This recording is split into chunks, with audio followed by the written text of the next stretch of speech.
Good morning बच्चों। आज हम बीए पार्ट 1 का पेपर सेकंड पेपर में हमारा टॉपिक्स होगा मानव एवं वातावरण का संबंध।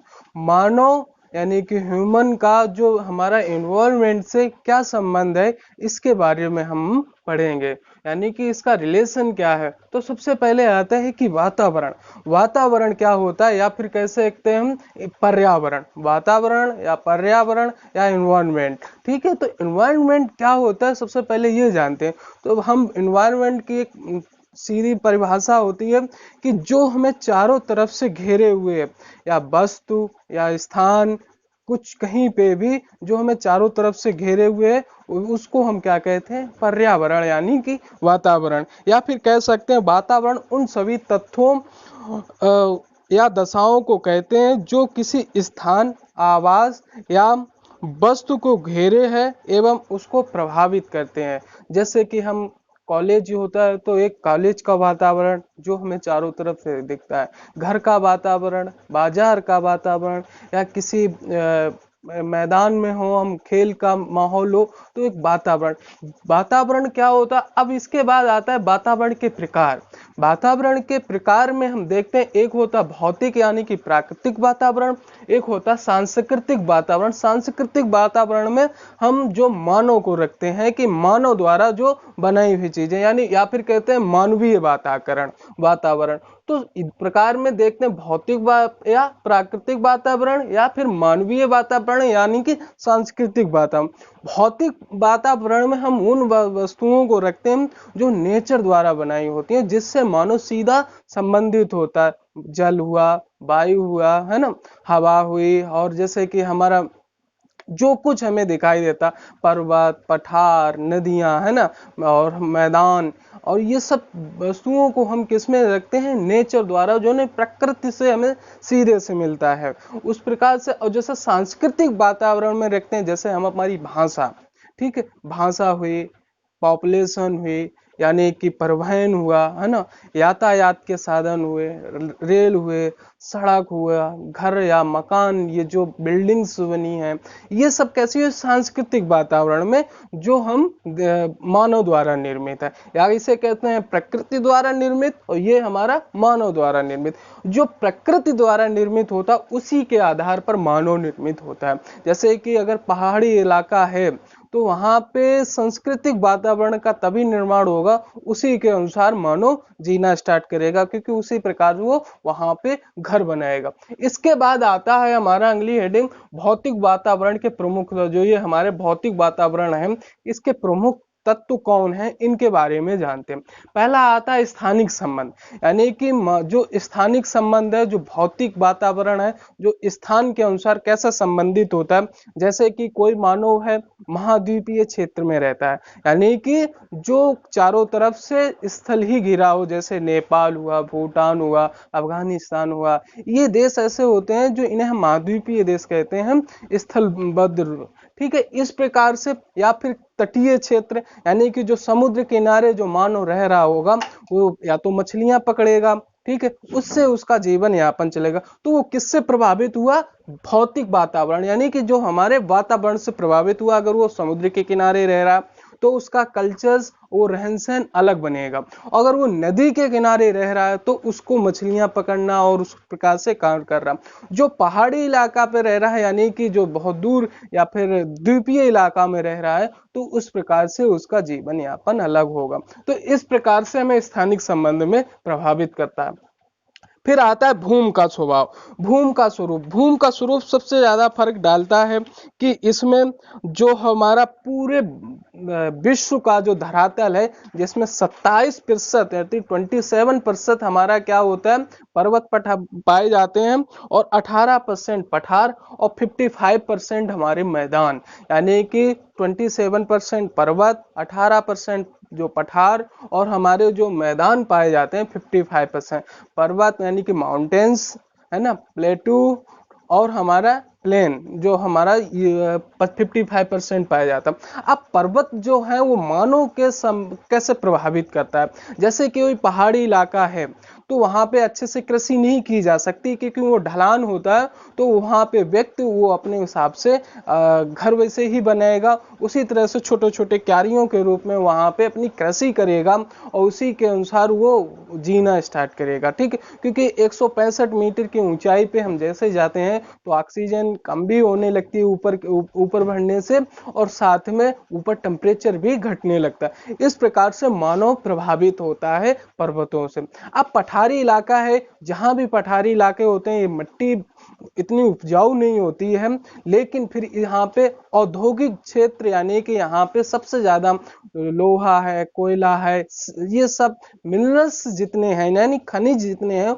वो अधिक अक्सर कहाँ मिलते हैं, हमारे पठारी क्षेत्रों में। जैसे भारत का प्रायद्वीपीय क्षेत्र छोटा नागपुर है, हमारा दक्कन का प्रायद्वीप है, तो ये जो पठार हैं ये जो होता है प्रभावित कैसे करता है मानव को, तो उस प्रकार से मानव अपनी व्यवस्थाएं करता है, उस प्रकार से वो रहना स्टार्ट करता है, क्योंकि वहां पे ज्यादा कृषि और इन सब का साधन नहीं होने की वजह से वो अपने अनुसार जीना स्टार्ट करता है। फिर आता है हमारा मैदान। मैदान जो है प्राचीन काल से सबसे ज्यादा उपयोगी रहे हैं, क्योंकि जितनी भी हमारी सभ्यताएं आई हैं वो मैदानी क्षेत्रों में, चाहे मिस्र घाटी हो यानी घाटियां जहां बनती हैं वहां मैदानी बनता है, सिंधु घाटी सभ्यता, हुआंग हमारी और दजला फरात की सभ्यता है ना, और यूनान की सभ्यताएं जैसे चीन सभ्यता, तो ये जो है मैदानी क्षेत्र पे विकसित हुआ। यहाँ के लिए सबसे बड़ी उपयोगी होता है कि यहाँ कृषि जो कार्य होता है, जो प्राचीन लोग सबसे ज्यादा कृषि पर ही डिपेंड हुआ करते थे।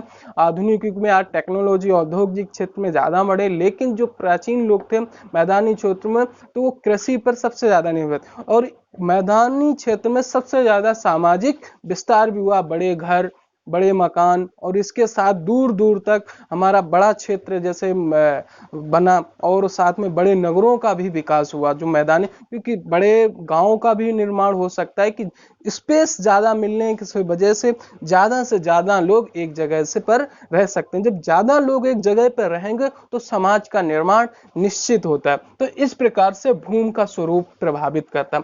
फिर आता धरातलीय जलराशियां। जैसे जलराशियां हमने बताई थी कि गर्म और ठंडी धाराएं जो चलती हैं हमारे समुद्र में, इससे जहां ठंडी और गर्म धाराएं जब आपस में जहां पे मिलती हैं वहां पे मछलियां ज्यादा पाई जाती हैं। जैसे जापान है, लेब्राडोर है ना, तो यहाँ पे मछलियां जब ज्यादा पाई जाएगी तो वहां के लोग उस प्रकार से अपना व्यवसाय करने लगेंगे और उससे प्रभावित होंगे। तो इसी के साथ जैसे नदी की धारा चल रही है तो नदी के किनारे पे जो लोग रह रहे होंगे वहां पे उसका आयात निर्यात करेंगे और अपना उसी अनुसार व्यापार करेंगे। और साथ में झील के किनारे जहां पे लोग रहते हैं तो उसी प्रकार से अपना वो रह रहे होंगे तो अपना मकान उसी प्रकार से बनाएंगे, उनके पानी के संसाधन ज्यादा होंगे, क्योंकि मानव जो सभ्यताएं जितनी हुई हैं वो पानी के ही किनारे, क्योंकि वहां पे पानी का आवागमन या उन्हें जल्दी से मिल सके, इस प्रकार से वो रहे। फिर इसके बाद आता है जलवायु। सबसे ज्यादा जलवायु फर्क डालता है। अगर टुंड्रा प्रदेश में देखें तो वहां बरस भर ठंडी रहती है, तो वहां के लोग जैसे हमने देखा है कि एक्समो ये और इग्नू बना के रहते हैं 6 महीने तक, उन पर प्रभावित करता है जलवायु, कि वो 6 महीने तक अपना बर्फ से ढका रहने के कारण वो बिल्कुल इग्नू में रहते हैं और 6 महीने तक वो अपने पूरी से जो खाद्यान्न खाने पीने के लिए अपना स्टॉक में रख लेते हैं सामान, तो 6 महीने बाद करते हैं। तो ये किससे प्रभावित होता है, यानी कि वातावरण प्रभावित उनको कर रहा है, जीवन शैली वो कैसे जीना चाहते हैं। अब जैसे मैदान यहाँ पे हमारे जो ग्रीष्म ऋतु होती हैं जहाँ पे जैसे भारतीय है गंगा क्षेत्र में है तो यहाँ पे वर्ष भर लोग काम चालू रखते हैं। इसके अलावा यह और इसके बाद जब भूमध्य रेखा पे पहुंचते हैं तो वहां पूरे वर्ष भर गर्मी रहती है और इस प्रकार से वो प्रभावित होते हैं, वहां पे वो भी अपना कार्य कर सकते हैं। और जलवायु जो है जहाँ ठंडा इलाका होता है इस व्यक्ति को रंग और रूप पर भी प्रभावित, जो ठंडे इलाके होते हैं उनका रंग बिल्कुल साफ होता है और जो गर्म इलाके में हमेशा रहते हैं यानी कि जो भूमध्य रेखीय क्षेत्रों में, तो वे लोग कैसे होंगे, एकदम काले होंगे। जैसे निग्रो लोग, अफ्रीकन कंट्री, जैसे हम दक्षिण भारत में भी पहुंच जाए तो कलर फर्क पड़ता पड़ता है जलवायु पे। और वर्षा के अनुसार उनका देखते हैं कि वो जिस प्रकार से वर्षा होती है उसी प्रकार से वे फसलें उत्पादन करते हैं और वहाँ पे उस प्रकार से प्रभावित होते हैं। और जलवायु ही व्यक्तियों की फसलों का, जो हमारी फसलें उगाते हैं गेहूं, चावल, धान, इन सब चीजों को देखकर वो जलवायु के अकॉर्डिंग ही वो व्यक्ति अपना कार्य करता है। ठीक है, तो इस प्रकार से जलवायु प्रभावित मानव को सीधे से करता। वो शीत ऋतु में कहाँ रह रहा होगा, यानी कि ठंडे इलाके में रह रहा होगा, गर्म इलाके में रह रहा होगा, या फिर मीडियम इलाके में कहाँ पे रह रहा होगा, व्यक्ति सीधा प्रभावित होता है जलवायु से। फिर आता है प्राकृतिक वनस्पतियां। जो प्राकृतिक वनस्पतियां सबसे ज्यादा प्रभावित इसलिए करती हैं, जैसे भूमध्य रेखीय क्षेत्र में जो इक्वेटर एरिया है, यानी कि अफ्रीका से निकलता है, तो यहाँ पे वनस्पतियां बहुत ज्यादा पाई जाती हैं। यहाँ पे लोग कृषि बहुत कम ही करते हैं क्योंकि इतना वनस्पतियां हैं, और वो सबसे ज्यादा यहाँ पे जनजातियां भी पाई जाती हैं। तो ये लोग क्या है, फल फ्रूट खाकर ही काफी लोग जीवन यापन चला लेते हैं। जहाँ पे वनस्पतियां नहीं है तो वहां पे वो उगाते हैं या फिर किसी और साधन से अपना भोजन भरण करते हैं। तो इस प्रकार से वनस्पतियां मानव के जीवन में सबसे ज्यादा प्रभावित करती हैं। जंतु जगत सबसे, यानी कि जंतु जो हैं वो मानव को किस तरह से प्रभावित करेंगे या कैसा संबंधित है, जैसे कि प्राचीन काल से ही मानव का संबंध जंतुओं से रहा। जैसे अगर मानव कृषि प्राचीन काल में करता था तो बैल, भैंसा, इन सब का उपयोग कर कृषि का उपयोग करता था। फिर दूसरा आता है यातायात, यानी कि जब हम दूसरी जगह जाते थे पहले के लोग, तो घोड़ा, खच्चर, है ना, और इन सब चीजों का उपयोग करते थे। तो इस प्रकार से मानव के जीवन में जंतु जगत का सबसे ज्यादा प्रयोग होता है। आज भी जैसे कुत्ता है, इनका जो शिकारी लोग कुत्ता लोगों का काफी उपयोग करते हैं, रेंडियर है और याक है, इनका सबसे ज्यादा प्रभावित होता। फिर आता है मिट्टियां सबसे ज्यादा प्रभावित। जैसे हम अगर इंडिया में ही देखें, जो गंगा का क्षेत्र है, जैसे जलोढ़ मैदान, यहाँ पर मिट्टियां जलोढ़ पाई जाती हैं और इसके लिए उपज क्या होती है कि गेहूं अच्छे से उत्पादन हो सकता है और हमारा चावल भी उत्पादन होता है और हर चीजों उगाने की संभावना रहती है। लेकिन जो पर्वतीय मिट्टी है इतनी उपजाऊ नहीं होती है, वहां पे हर चीजें नहीं उगा सकते हैं। ठीक है, लेटेराइट्स वगैरह जो हमारी मिट्टी है, ये हम क्या है, इनको हम अच्छे से नहीं उत्पादन कर सकते। जो काली मिट्टी है वो कपास के लिए उत्पादन होता है। ऐसे ही विश्व में जहाँ पे उपजाऊ जमीन है, जैसे स्टेपी है हमारा यूएसए और कनाडा के बीच में, तो यहाँ पे काफी गेहूं का उत्पादन करते हैं क्योंकि वहाँ की उस प्रकार की मिट्टी है। जहाँ मिट्टी अनुपजाऊ है वहाँ पे हम कृषि नहीं कर सकते थे। तो इस प्रकार से मिट्टियां प्रभावित करती हैं मानव को। इसके बाद आता है खनिज पदार्थ, यानी कि जहाँ पे मानव के खनिज सबसे ज्यादा मिलने की संभावना होती है, जैसे छोटा नागपुर पठार, तो वहाँ पे लोग उसी प्रकार छोटी छोटी वस्तुएं बनाकर कार्य करने के लिए वहाँ पर प्रभावित होते हैं और उसी प्रकार से वहाँ वर्क करने के लिए, जाने के लिए वहाँ पर उद्योग भी लगाए जाते हैं। तो इस प्रकार से इंडस्ट्री जब लगेगी जहाँ पे कच्चा माल उत्पादन किया जाता है, जैसे छोटा नागपुर पठार है, धारवाड़ की ये क्षेत्र है, ऐसे ही दुनिया में बहुत सी जगह हैं जहाँ पे खनिज संसाधन पदार्थ पाए जाते हैं, तो वहाँ पे व्यक्ति प्रभावित होता है और उसी प्रकार से वो घर मकान अपना उद्योगों के पास अपना रहना स्टार्ट कर देता है। तो इस प्रकार से वो वातावरण अलग होता है।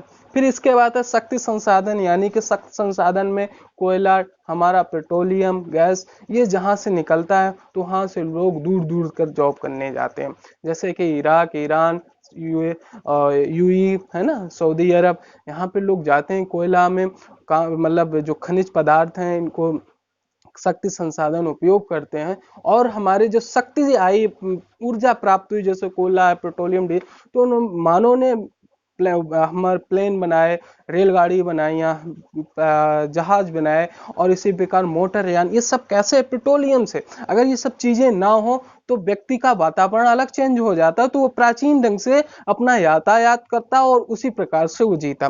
इससे क्या है, कैसा हुआ, ये कैसा शक्ति है प्रभावित की और व्यक्तियों का वातावरण, यानी कि व्यक्ति अपने आप को चेंजेबल हुआ। किसके अनुसार? ये सब वातावरण यानी कि भौतिक चीजों की वजह से व्यक्ति प्रभावित हुआ और उसी के अनुसार वो चेंज हुआ। इसके बाद ये सब के बाद आता है हमारा भौतिक वातावरण, प्राकृतिक वातावरण खत्म होने के बाद फिर आता है सांस्कृतिक वातावरण के तत्व। यानी कि सांस्कृतिक वातावरण में सबसे पहले आता है धर्म। जब मानव का विकास हो जाता है तो धर्म यानी कि अपनी विचार जो रखता है तो इन्हीं पे एक अकॉर्डिंग रहता है। जैसे पर्वतीय क्षेत्र होता है, पठारी, मैदानी, है ना, क्या क्या प्रॉब्लमें रही होंगी, क्या क्या सिचुएशन रही होंगी, उसके अनुसार व्यक्ति के विचार बदलते हैं और उसी प्रकार वो सोचता है। जैसे अगर हम देखें कि ईसाई लोग हैं वो अलग अपनी विचारधारा रखते हैं, मुस्लिम्स अलग रखते हैं, हिंदू धर्म के लोग अलग रखते हैं। अलग अलग विचारधाराओं वहाँ के सिचुएशन और कंडीशनों के उपज होती है। फिर आती है भाषा। भाषा भी वहाँ की उपज होती है, कहाँ की जलवायु, क्लाइमेट सबसे ज्यादा फर्क डालता है, और वहाँ के रहन सहन, वहाँ के वातावरण कैसा है, वहाँ पे जो आसपास एरिया में पर्वतीय, पठारी, इस प्रकार से वहाँ पे फर्क डालता है भाषाएं। शासन प्रणाली अलग, मैदानी क्षेत्र है, पहाड़ी क्षेत्र है, पठारी क्षेत्र है, जहाँ संसाधन अच्छे से आवागमन हो उसी प्रकार से शासन प्रणाली बनती है। जैसे कि अगर मैदानी क्षेत्र में तो लोग ज्यादा होंगे तो समाज का ज्यादा बड़ा विस्तार होगा, समाज का ज्यादा बड़ा विस्तार होगा तो उसी प्रकार की शासन प्रणाली होगी। जहाँ छोटे एक दो ही घर हैं किसी पहाड़ी पे तो उस प्रकार की अलग से शासन प्रणाली होगी। फिर आता है मानव प्रजातियां। मानव प्रजातियां भी जलवायु पर प्रभावित होती हैं। अगर इक्वेटोरियल एरिया पे देखें, जो भूमध्य रेखीय लोग हैं जैसे निग्रो लोग, वो कहाँ पे हैं? काले होते हैं, उनकी हाइट भी ज्यादा होती है, तो वो हमेशा उनका एक अलग सोचने का ढंग और तौर तरीका कार्य करने की अलग प्रवृत्ति होती है। इस प्रकार इंडिया में जो लोग रहते हैं, यूएसए में रहते हैं, कनाडा में रहते हैं और ब्रिटेन में रहते हैं हमारे, और ऑस्ट्रेलिया में रहते हैं। इसी प्रकार से अगर हम अफ्रीकन कंट्री में घाना है, बुरुंडी है, इन देशों में सब में अलग अलग विविधताएं पाई जाती हैं। इस प्रकार मानव विविधता। फिर आती है तकनीकी ज्ञान, यानी कि जिस व्यक्तियों के आगे जितनी जितनी प्रॉब्लमें आती हैं उसी प्रकार से वो विकास करने लगता है। यानी कि कह सकते हैं कि ये हमारी समस्याएं व्यक्ति को आगे की ओर ले जाती हैं। जैसे कि अगर हम देखें कि टेक्नोलॉजी का सबसे ज्यादा विकास अगर पश्चिमी यूरोप में हुआ, वहां पे कृषि के संसाधन बहुत कम होने की वजह से तो उन्होंने और चीजों की तरफ, उनकी पॉपुलेशन बढ़ी, उन्हें प्रॉब्लम हुई तो उन्होंने और चीजों की तरफ ध्यान दिया और टेक्नोलॉजी का विकास किया। तो इस प्रकार से हम मानव प्रभावित हुआ। परिवहन कहाँ पे ज्यादा होगा? जैसे पर्वतीय क्षेत्रों में बहुत कम होगा, मैदानी क्षेत्र में आवागमन ज्यादा होगा और पठारी क्षेत्र में उससे भी कम। तो इस प्रकार से लोग इतनी जल्दी कनेक्ट कैसे हो एक दूसरे से? तो परिवहन भी मानव के द्वारा ही निर्मित होता है, वो किस तरह से प्रभावित होता है। फिर इसका आता है संचार। है कि संचार आज की दुनिया में जो है सबसे ज्यादा प्रभावित करता है। कि अगर संचार हम किसी गांव बहुत दूर दराज के लोग से कनेक्ट नहीं है वो, तो दुनिया के बारे में परिचित नहीं है, तो उसका अपना एक विचार होगा और नहीं वो दुनिया के बारे में सोचता, उसकी अपनी जो विचार होते हैं वो अपने आप में सोचता, उसी प्रकार वो रहने लगता। जब वो संचार पूरी दुनिया से संपर्क में आता है तो वो देखता है कि हाँ उस कैसे जीना चाहिए, तो उसके प्रभाव पड़ता है संचार का। क्योंकि हम अगर किसी से दूर हैं और अब अनभिज्ञ हैं, कुछ नहीं जानते, लेकिन संचार के माध्यम से हम किसी से जुड़ सकते हैं, दूर तक बैठे आदमी से, और हम उसके बारे में जान सकते। इस प्रकार से हम उसके प्रभावित होता है। फिर आता है बस्तियां सबसे ज्यादा भी प्रभावित करती हैं। पर्वतीय क्षेत्रों में छोटे से घर बनाकर या फिर उस प्रकार से बनाया, जैसे जापानी जो लोग हैं भूकंप ज्यादा आता है इसलिए वो अपनी कैसे लकड़ी के घर बनाते हैं। मैदानी क्षेत्रों में बड़े फार्म हाउस के टाइप के घर बनाते हैं। तो इस प्रकार से मानव की जो रहने का ढंग है वो किससे, भौतिक चीजों से प्रभावित होता है, उसी के अकॉर्डिंग वो बस्तियां बनाता है। इसके बाद हमारा अगली हेडिंग आती है भौतिक वातावरण के प्रभाव, यानी कि भौतिक जो वातावरण है उसका क्या प्रभाव पड़ता है। तो कुमारी सैंपल के अनुसार 4 प्रभाव बताए गए। सीधे भौतिक प्रभाव, सीधे भौतिक में प्रभाव में, जैसे कि अगर कोई पर्वत है, पठार है, नदियां हैं, तो इस प्रकार से वो सीधे प्रभावित होता है। फिर आता है मानसिक प्रभाव। मानसिक प्रभाव में जैसे कि वहाँ का टेम्परेचर कहता है, वातावरण कैसा है, और वहाँ पर लोग, मतलब वहाँ पर पहाड़ी इलाका कैसा है, तो उसी प्रकार से वो वर्क करने लगता है, उसी प्रकार वो सोचता है। जैसे गर्म इलाके में लोग अपने अनुसार सोचेंगे, जो ठंडे इलाके में लोग रह रहे हो वो अपने अकॉर्डिंग सोचेंगे, क्योंकि ठंडे में हमेशा जो रहने वाले हो तो वो हमेशा गर्म कपड़े और गर्म चीजों के बारे में सोचेंगे, और जो गर्म इलाके में रह रहे हैं तो वो अपने अनुसार सोचेंगे और गर्मी से बचने के लिए अपने उसी हिसाब से कार्य भी करेंगे। तो इसी प्रकार होता है आगे। फिर आर्थिक और सामाजिक प्रभाव, यानी कि आर्थिक और सामाजिक प्रभाव, जहाँ पे खाद्यान्न, उद्योग धंधे, उसी प्रकार से व्यक्ति अपना आर्थिक विकास करता है, उसी प्रकार से समाज का निर्माण करता है। जो मैदानी क्षेत्र होता है तो वहाँ पे उस प्रकार से आर्थिक और सामाजिक पर्वतीय भागों पे कार्य करना है। मानव समूह को प्रभावित करने वाले कार्य, जिस प्रकार से अगर पर्वतीय क्षेत्र में होते हैं हम, तो मानव के समूह बहुत छोटे छोटे होते हैं। मैदानी क्षेत्रों में क्या होता है, जहाँ प्लेन एरिया होता है वहाँ पे समूह बहुत पास होते हैं।